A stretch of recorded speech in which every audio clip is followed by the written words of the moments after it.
Before আর আগে চিন্তা করা উচিত আমার ফিউচারে কি হইব, আমার আগে পরে কি হইতে পারে, আমার ফ্যামিলি কি হইব।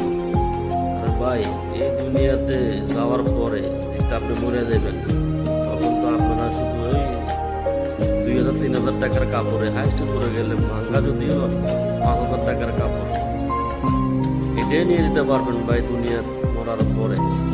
বুঝছেন? কেন আমরা খারাপই করি? এই যে আপনি এখন যেখানে যাইতেছেন উমরা করার জন্য, বা আপনি যেখানে তো অসম্মানই ধরেন, আপনি কিছুদিন আগে একজন এত হাজার হাজার কোটি টাকার মালিক, হায়রে সেও আপনার দাড়ি মোছ পালাইয়া পালাইতেছে। কেন? একটা একটা মানুষের কত টাকার দরকার?